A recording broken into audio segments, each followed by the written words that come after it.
Welcome to Between Authors. I'm your host, author Adrian Lopez. What is it that excites us as a reader? It's finding that book or author that we may never have heard of, sort of like the treasure hunt as a reader. The goal for my podcast is to bring to you those authors or books that you may never have found, but may be the treasure you've been hunting for all along. Today in episode 44, I bring to you author Luna Alva.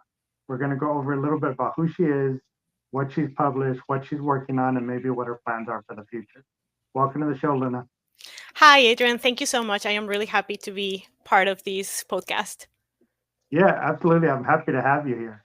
Why don't you begin by giving a little introduction to yourself to the viewers? Of course. My name is Luna Alva. I am from Mexico, but I moved to Canada about 8 to 9 years ago, almost 9 years ago. I am a dark fantasy author. So I have published one book so far from the Axis Mundi series, which is a dark fantasy series. Um, I also enjoy writing poetry, flash fiction, and short stories. That's good. When did your book come out? That was last year or the year before?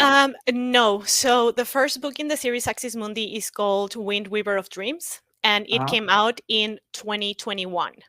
2021. Okay. Yes. Okay. And we'll get to the book in a second, but Mhm. why don't you give kind of like what influences you creatively to the viewers? And again, it doesn't have to be authors or books; it could be anything. Um, I mean, there is obviously authors who influenced me. I think one of the biggest one that actually got me into reading and writing poetry was Edgar Allan Poe, Hmm. and some Spanish authors as well. I also find a lot of inspiration and influences from music. I love almost any type of music. Um, Especially, I'm a lot into Japanese rock because I lived in Japan for a little bit. So I've been a big fan of Japanese culture, language, Hmm. music, anime. Like I'm just a geek like that. Yeah. So that influences me as well.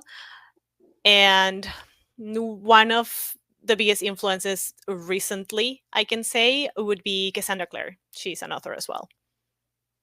Okay. Yeah, it's interesting. Japanese culture has always been a huge interest as mine as well. I've watched Japanese cinema since I was a kid, hundreds and hundreds of the movies, um, even a lot of times without subtitles, just to be able to Mhm. watch the movies. And I always say, they really are some of the greatest movies ever made. Too Absolutely. many people focus on the samurai part of it or some of the historical movies, but when you really look at some of the dramas and stuff, they're beautiful, well-made movies. I've always loved them. Yes, no, me too. Yeah. Music's a big thing I notice for a lot of authors and people in general. Have you done the thing or the new trend where you've done like a playlist that goes along with your book, or have you thought about it? Actually, I did. There is a playlist on Spotify for Wind Weaver of Dreams. Hmm.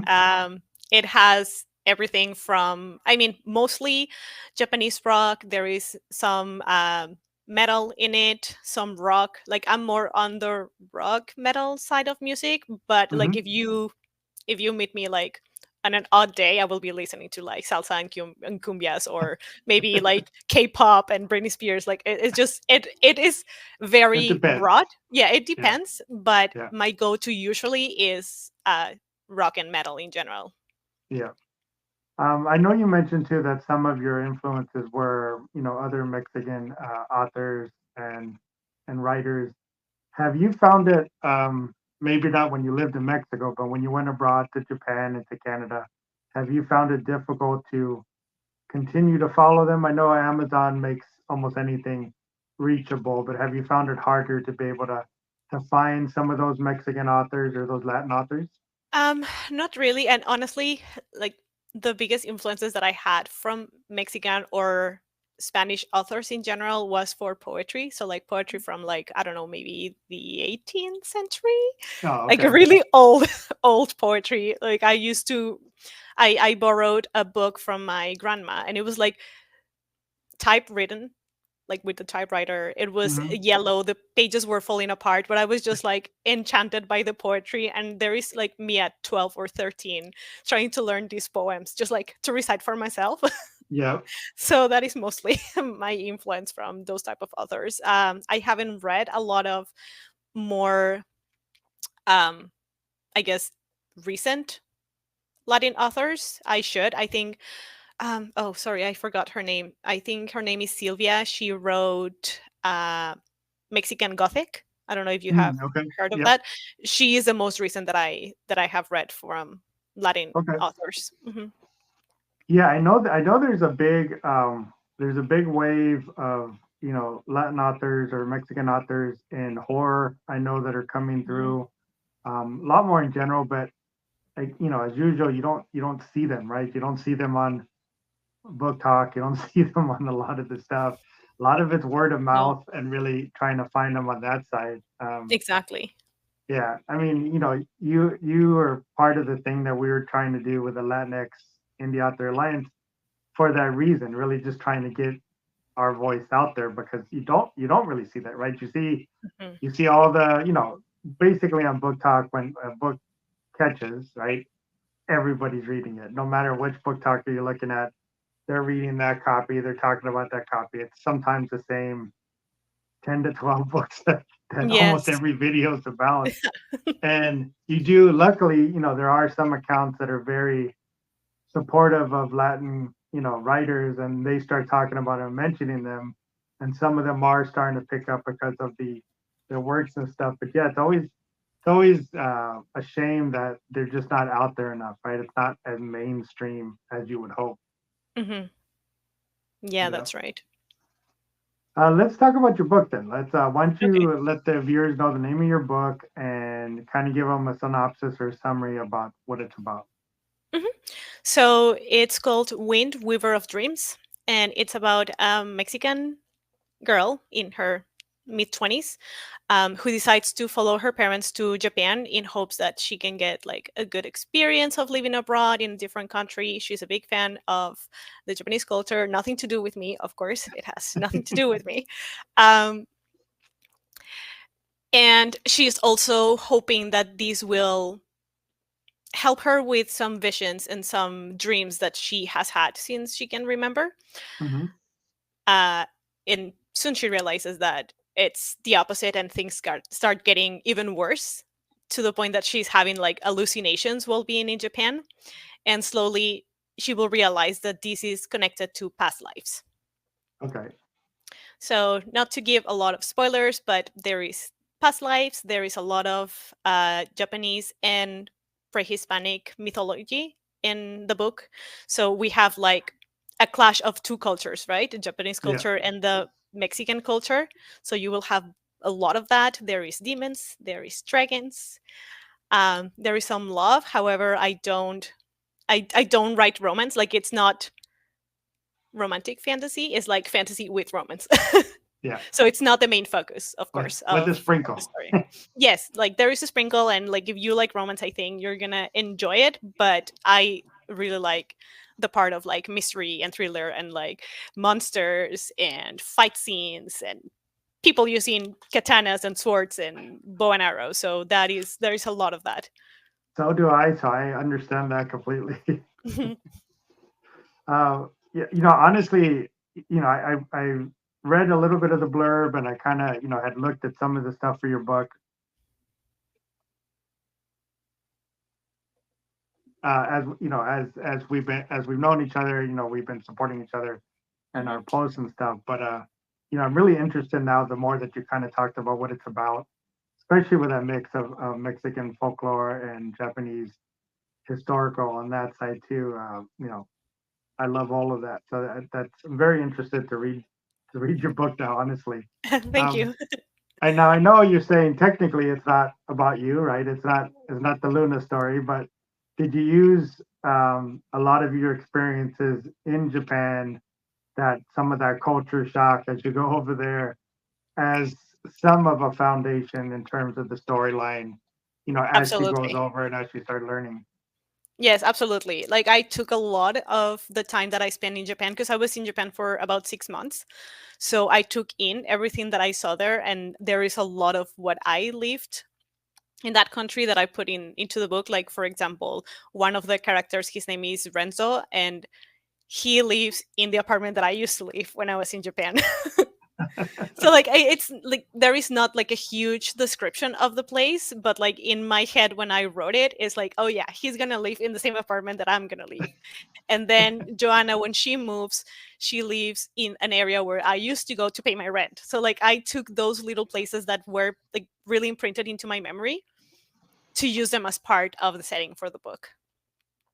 Yeah, I mean, and it's a great way to do it because, you don't technically have to do research because you live the research. Hmm. And anybody that does know the area is going to say, oh, she's dead on with it. She knows exactly what she really researched. Yeah. So usually I ask a couple of questions in regards to your book. One of Mhm. them being if you had a favorite scene in the book, something that really stands out to you. A favorite scene.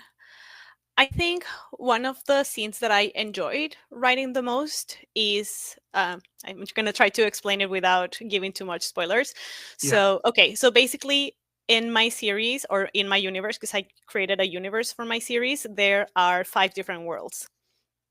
So, there is the Rennies, which is the world where humans live, where there is no magic. There is Ventis, Lux, Oceanos, and Tenebris. So in the first book, Wind Weaver of Dreams, we see the characters traveling to Lux, one of these worlds, and there is a fight scene in the desert. There's some monsters coming out, and like there's a lot of tension, them trying to figure out how to destroy them because they Hmm. regenerate. So that scene was so much fun writing it. Like I just had such a clear picture, like a movie in my head of how I Yeah. wanted everything to turn out. So I enjoyed that part so much. I really liked it. Did you use, again, without giving away anything, but did you use, like you said, I do the same thing. I picture kind of like a movie as I'm writing scenes but did you use maybe your love or the anime world or maybe even some of, the samurai movies, the dramas, because they always do such an amazing job with some of those scenes, setting them up, the way the cinematography, the way the scene is framed and how you're coming into it. Did you use some of that just knowledge of those movies as you were writing that? Yes, I did. And I do that a lot for especially for fighting scenes so I can have like a more clear idea of what I want to write. So you will see me like googling like fight scene from Kimetsu no Yaiba or fight scene from like Jujutsu Kaisen or stuff like that. So and I watch it and I see the movements. I'm like, okay, how can I translate these into words? So I do that a lot. That's the fun kind of research, though, isn't it? Yeah. Oh yeah. I've done that and I've done videos of like self defense. Hmm. And like I've tried it with my husband. I'm like, okay, you're gonna pretend that you're choking me, and I'm gonna try to like fight it back to see like how does it feel. Let's make it real without breaking my neck in the process. You're like, this is all research. It's for my Yes. book. Oh Don't yeah, worry. absolutely.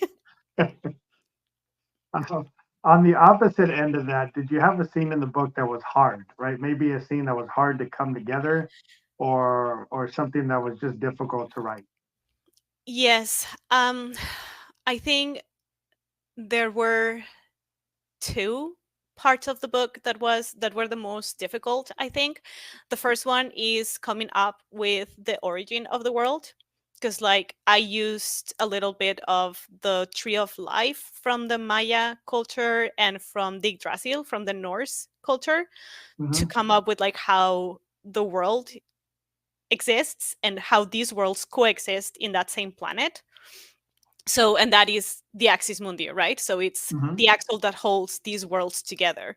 So coming up with that part and the part in the book where someone is explaining that was really hard, especially because I made up the names for like my own gods and goddesses. Hmm. So that was really hard, but that also was what made my book go from a standalone to a series. Yeah. Yeah. I mean, and when you do something like that, I haven't done anything like that yet in my writing. But when you do something like that, do you just have a notebook of just like these are the names, these are who they are, this is what they're about, so you do remember, I mean, when you start building that much stuff out, do you have something you're constantly referencing? Um, no, because I don't plan a lot. I'm planning more now because there is so much information going on that now I need to keep notes.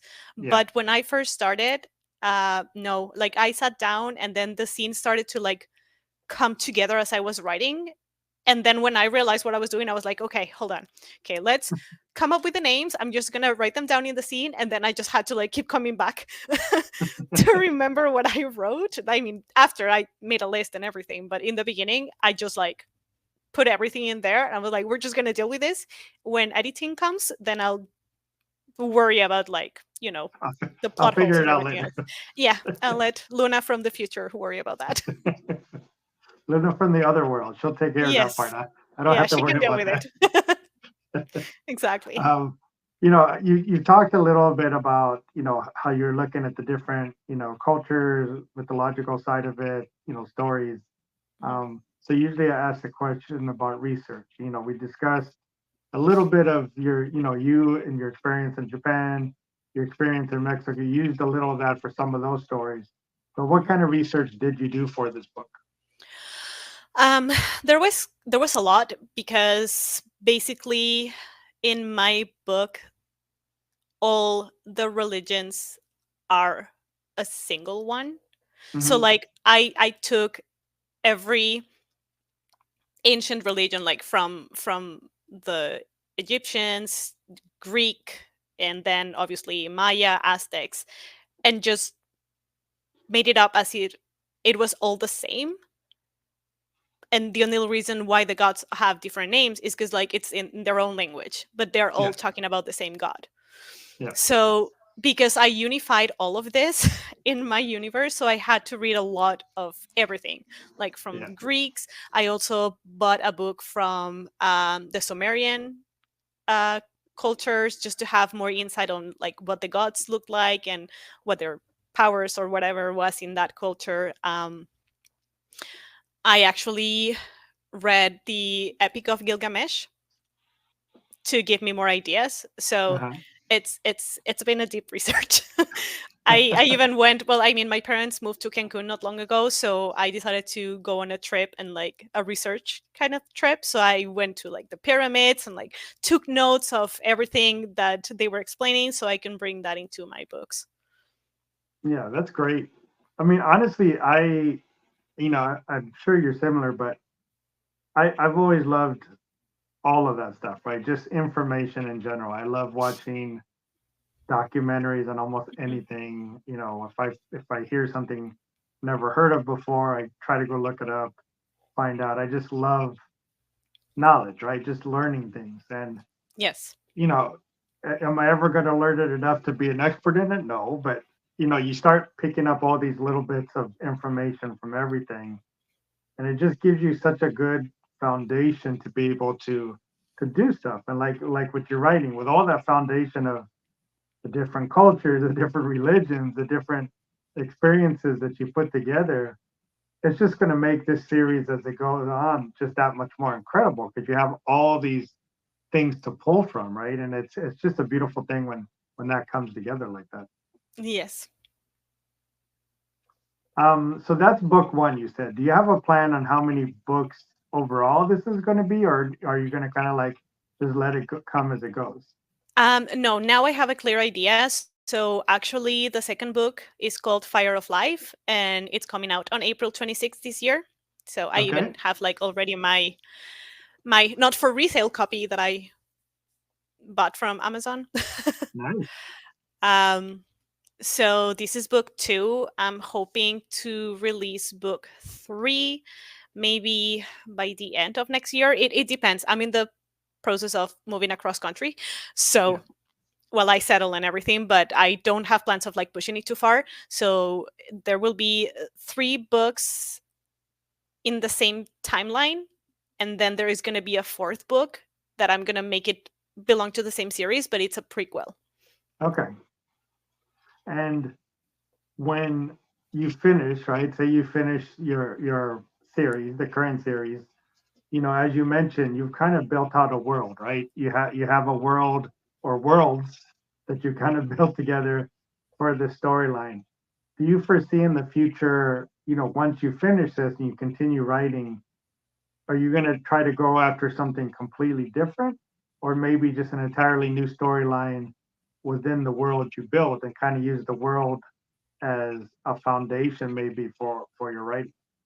Yes, I'm gonna use the same universe that I created for the following, at least for the following series. I already have plans for that. Like I already have the main character and everything. It's very clear because I wrote a short story about her, and I want her to be the main character of my new series. So everything is gonna be in the same universe. I really want to explore writing about the other worlds that I created because we don't see all of it in this series from like Hmm. the other magical worlds. So I want to explore where can I go, and because I create a whole universe, then I can go, in the current times. I can go to the 1950s. I can go Yeah. to the 1800s. So I want to explore that, but I want to also explore, so this is dark fantasy. I want to explore a darker side of fantasy if I can for the next series. Like I just want to dig in a little bit more into how dark can I go, even though it's in the same universe, because like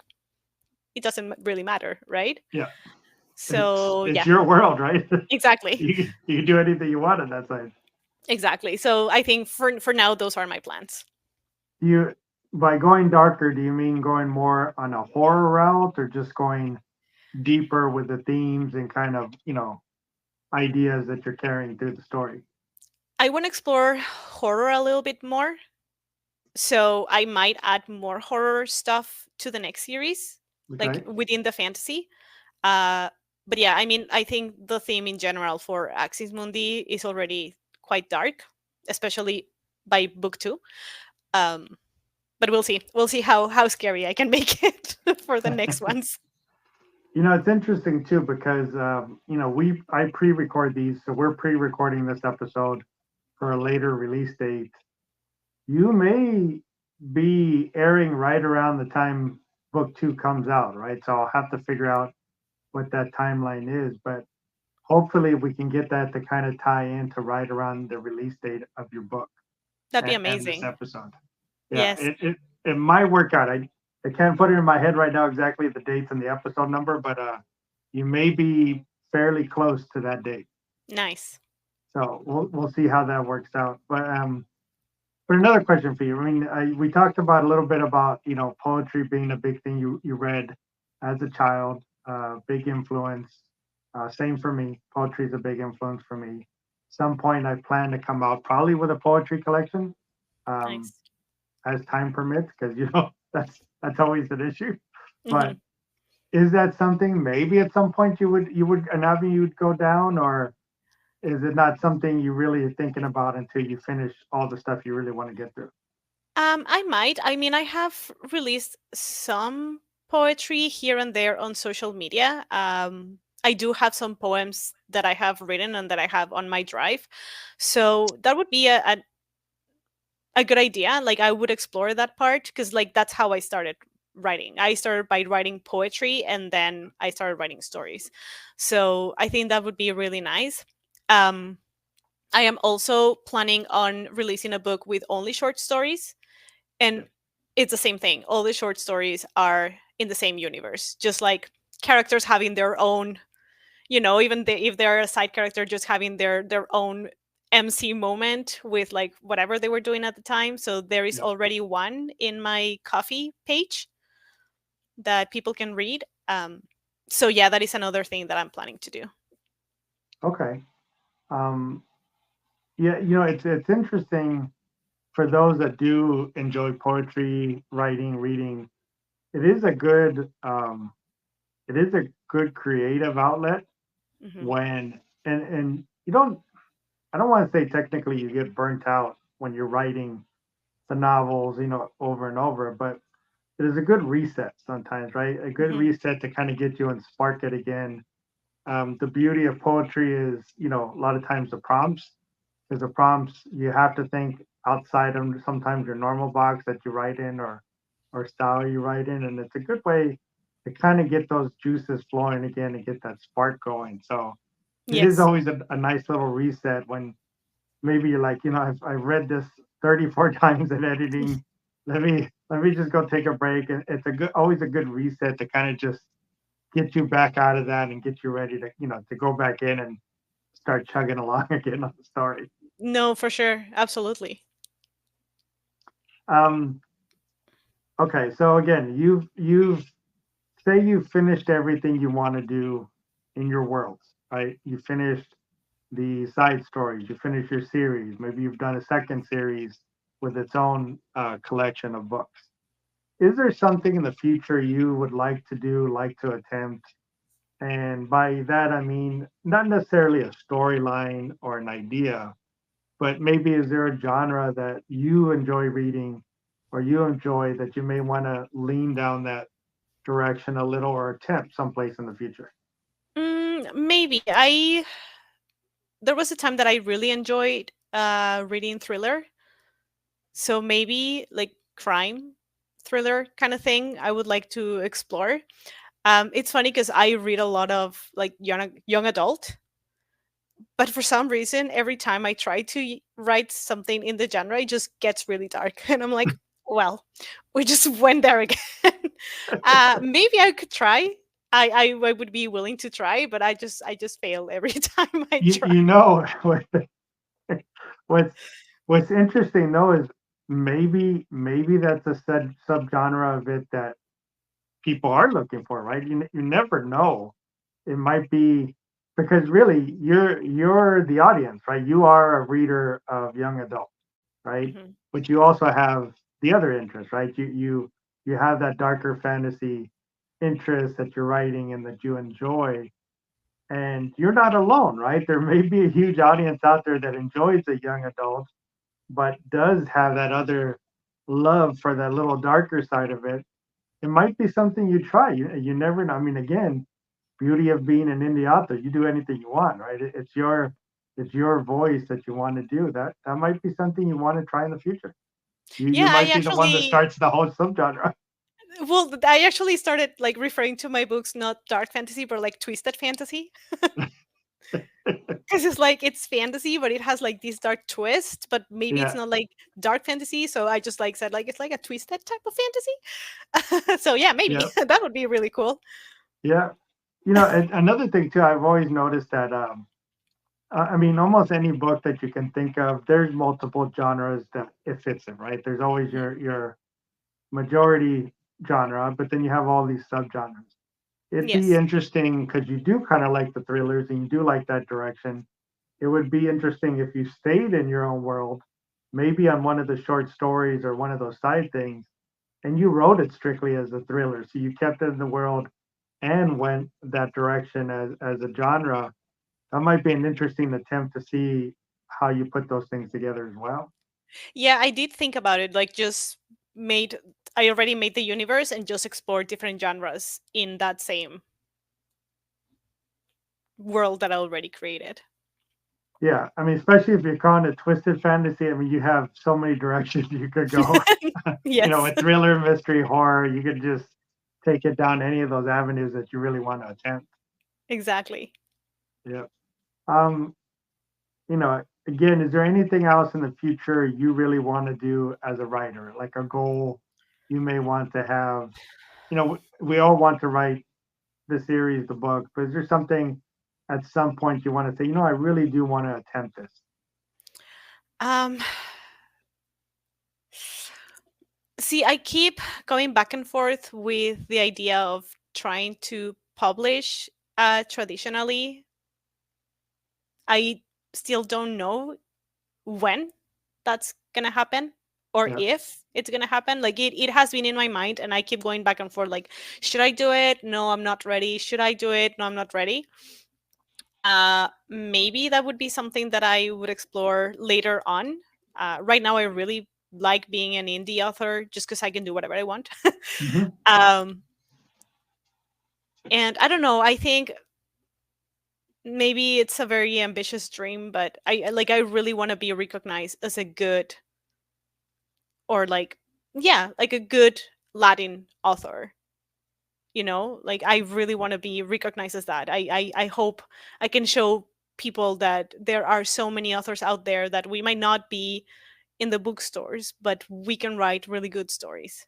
Yeah. I mean, and that's really the challenge that is out there now, right? I mean, it really, even if you traditionally publish, unless it's one of the bigger houses, Hmm. some of the smaller houses, you still may not get wide distribution and really get out there.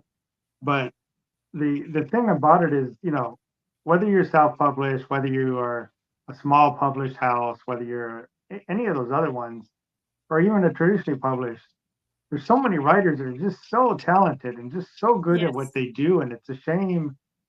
I always feel it's a shame they all can't get seen, right? They all can't get Hmm. read. Their books are not everywhere for people to find, or not easily, found for a lot of people. Because again, there's an audience out there for everybody's work, and it's just a shame when it's hard to put those two together, right? The readers Hmm. that are looking for your stories, and you who have written those stories, but can you get those two to match together? It's not easy, right? It's not easy It's not easy. even for traditionally published. Yes. And I always joke with my husband because, like, even though I have sold several books, I don't see the reviews. Like, I see the downloads and I see the sales, but I'm like, well, where is the review? Can you It's review it it? is hard, right? I It's mean, really hard. yeah, And I keep joking with my husband. I'm like, I just have a feeling that the people that really like my book, they're not on social media. Like, they're too busy being geeky yeah, to spend time on social media. So how do I advertise? Like, it yeah. has to be people talking to other people, and that's how it's been recently. Like, I Word have of mouth, yeah. a good friend that just she liked the first book so much that she read it 3 times. I was like, okay, are you okay? She's like, I'm obsessed. I'm like, well, thank you, but are you okay? um and she's just been like taking to all her friends, being like, you need to read this book, you need to read this book, just like telling other people, because like maybe they're not on social media, so they don't know about it. They need someone else to tell them.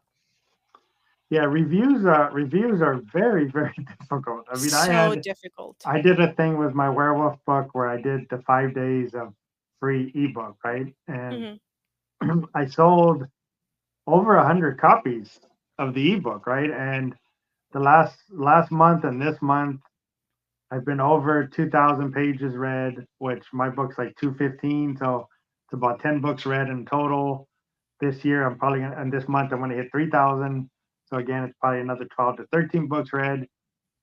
No reviews. You're like, Hmm. I know, I know. There's like 140 books that went out there in the last 2 months, but I picked up maybe like four reviews in that Yes. period. You're like, No, you me know, too.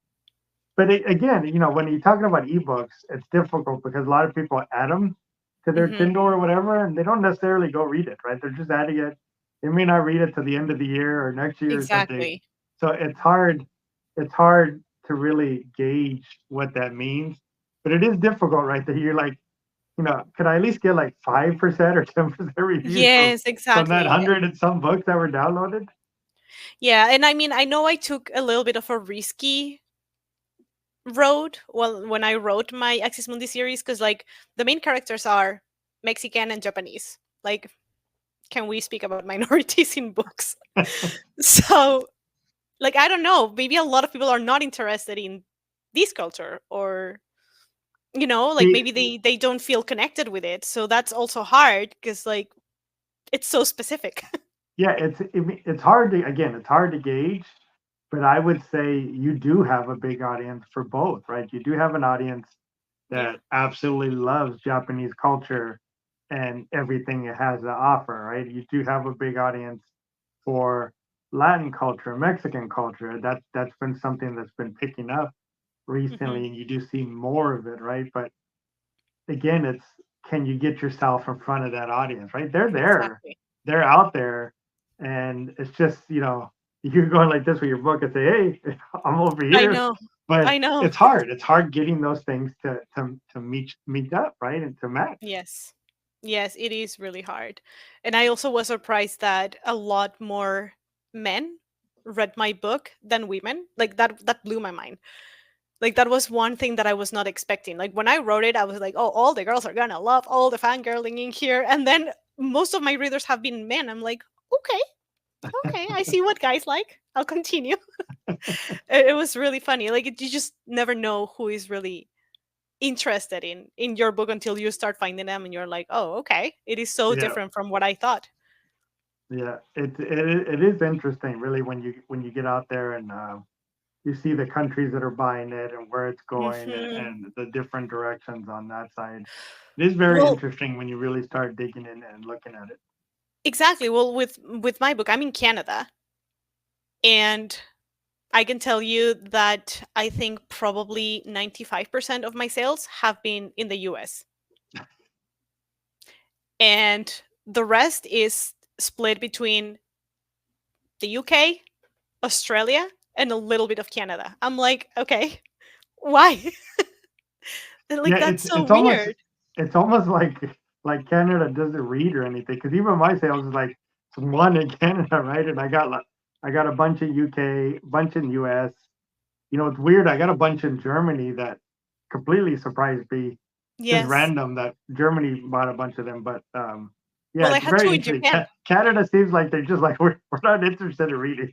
Yeah, I'm like really, really surprised, especially because like I'm trying to get to the Canadian audience and like meet other Canadian authors, but still, it just seems that then again, I got two sales in Japan. I'm like, well, there's some Japanese people who like these. Where are the Canadian? But I don't know. I don't know. It's a mystery how this works. Yeah, yeah, definitely. I'm gonna have to pick up your first book and then your second book when I get that because I am interested in Thank you. reading the whole thing now that you kind of explained the direction and you know how you did it. And really, that's the point of this podcast, right? Hmm. Because again, what we're trying to do is I'm trying to get you in front of a new audience, right? New eyes that maybe haven't seen you.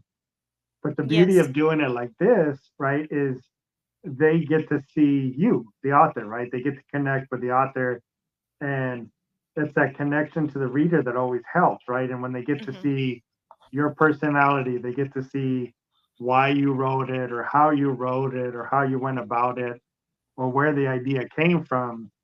That's when you get those connection, right? And that's going to give a much bigger chance to sell your book than that blurb, right? Because that blurb is one of thousands on Yes. Amazon or Kindle, or the photos one of thousands on Amazon or Kindle. And there's only so much you can do to try to stand out on that side, right? And not guaranteed. Something Hmm. like this, if we can get people to watch it and check it out, right? Because like I say, I try to blast it on everything on Twitter, TikTok, Instagram, Facebook, everywhere in hopes of just people finding and looking at it saying, oh, this sounds interesting. I really like to read this. And, Yes. you know, see what happens, see what goes from there. Cause like you said, word of mouth is a real big thing. So you really want to get that first uh, person to find you and hopefully kind of get that word of mouth started on your work. Hmm. Yeah, exactly. Because it's a big thing, and like I really appreciate you doing this because it helps so much. Yeah. It is a big help. Like, thank you so much. Yeah, no, definitely. Like I said, I understand how much work this is to do that we all do, right? For the writing, the reading, the editing, the marketing, the pages, the everything that you put Everything. in it, right? Honestly, when I set this up and I was waiting for you to log in, I'm actually, you know, writing my zombie story here at the side. And when I saw you come out, I saved real quick. I came over, but that's what you wind up having to do, right? You all that little mini free time because you don't really have a lot of it. You do what you can, right? You try to do some of the marketing here, something on your page here, some writing Yep. here, some reading Well, here. Reading's the one that you always kind of really falls oh yes, behind because there's just no so time. There's no much. time left to do anything. Yeah. Well, I came to a point where I used to work at a daycare, Hmm. and I will just pull out piece of paper and a pen, and like while the kids were sleeping, I was writing like the scenes that kept coming to my mind, and then going home and transcribing everything to my computer because like I had to use every single moment I had Yeah, to you write. have to. I mean, there's nothing else you can do on that. But Yes. yeah, I'm really looking forward to your entire series to Thank you really so checking much. that out. Again, I'll check. You may be airing right around your release date. Hopefully, we can get it very close. If not, we'll definitely post some clips and stuff right around your release date so you have some stuff to share on that side. Thank you so And much. you always have me to share, your posts and your books and stuff on any of the socials that we follow each other to try to get you out there. Yes, thank you so much. I haven't been very active recently, but um I try to do the same. Especially this year, I said I'm gonna read. Like I as you said, we don't read that much because we have so many things to do that reading comes to the last thing in our Yeah, list. But I do read throughout the year, so it is in my plans to read, if not only, mostly indie authors.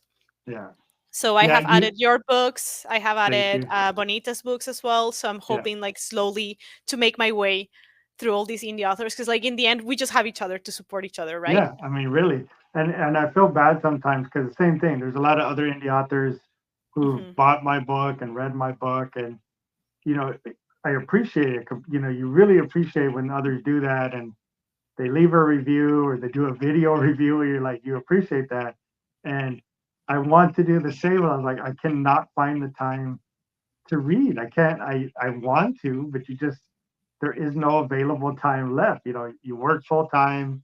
I have a commute 2 days a week, so besides my full day, it's another solid 4 hours. Two going, two coming back that I lose, and then I do the podcast on the 3 days I work from home. There's not there's not a lot of There's not a free lot of time time. there to read and keep writing to try to get these things released in time. So it's hard.